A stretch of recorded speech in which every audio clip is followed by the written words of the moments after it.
Today we are going to solve the practice problem 1.3 of chapter number 1 from Alexander।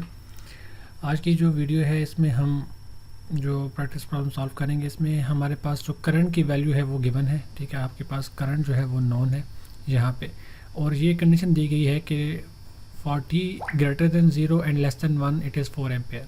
ठीक है, और t से ऊपर 1 सेकेंड से ऊपर जो टाइम है उसके लिए करंट की जो वैल्यू है वो 4t स्क्वायर है। अब हमने क्या चीज़ फाइंड करनी है, हमने चार्ज फाइंड करना है जो कि एक्चुअली q है, और टाइम लिमिट जो हमें गिवन है वो है 0 से लेके 2 सेकंड तक। ठीक है, सो ये चीज़ें आपको थोड़ा सा मैथमेटिकली आपको इनका नोहा होना चाहिए कि किस तरह से हम डेरिवेटिव और इंटीग्रेशन हम यूज़ करके अपने सर्किट्स को हम सॉल्व कर सकते हैं।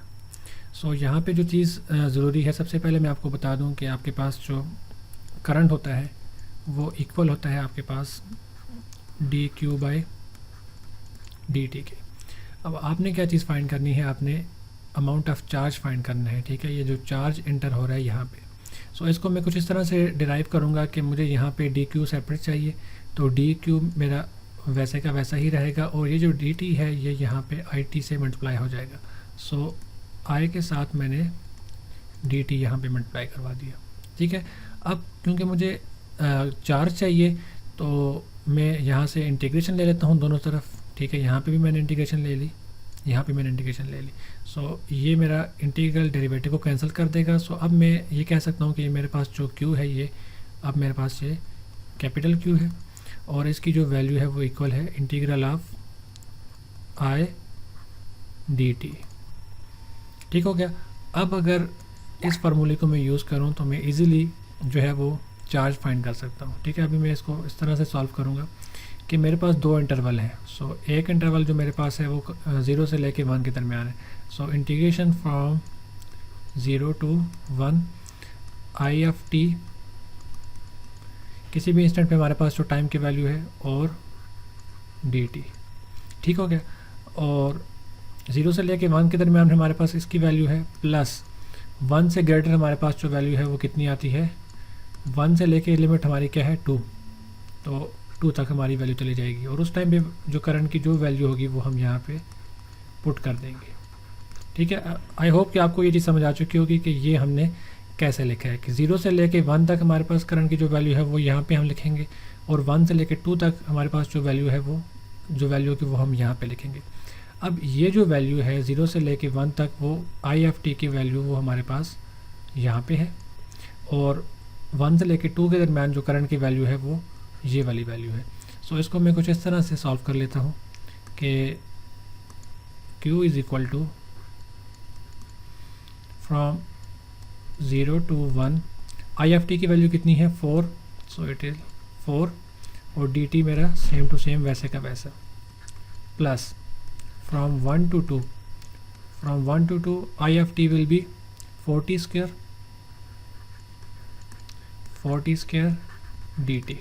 अभी हम डायरेक्टली इंटीग्रेशन अप्लाई कर सकते हैं, this is a constant value, so q equal to 4, और integration from 0 to 1 dt, so it will be simply a t, और लिमिट हमारी क्या होगी कि हम पहले 1 पुट करेंगे फिर 0 पुट कर देंगे।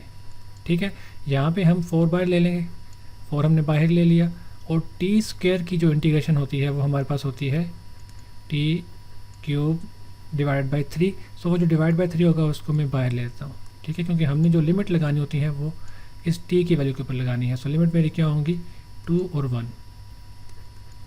इसको मैं अगर मज़ीद सॉल्व करूँ, लिमिट्स पुट करूँ, तो 4, लिमिट मेरी क्या होंगी t की value 1 minus 0 plus 4/3 t cube, upper limit मेरी क्या है 2 का क्यूब, माइनस लोअर लिमिट मेरी क्या है 1, सो 1 का क्यूब।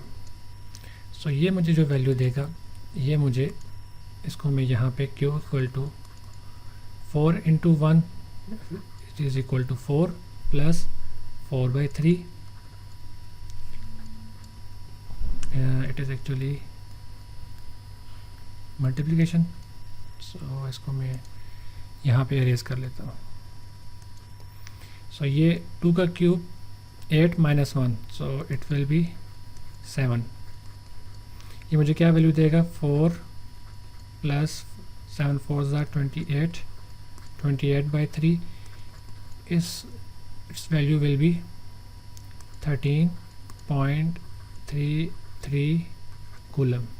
सो ये आपका जो है वो चार्ज होगा जो कि फ्रॉम t=0 से लेके t=2 सेकेंड तक हमारे पास जो है वो फ्लो कर रहा होगा for the given condition of current this. Okay, so इंशाल्लाह नेक्स्ट वीडियो में हम जो नेक्स्ट प्रैक्टिस प्रॉब्लम होगी उसको हम सॉल्व करेंगे, और इंशाल्लाह after all the practice problem solution we will jump directly towards the exercise.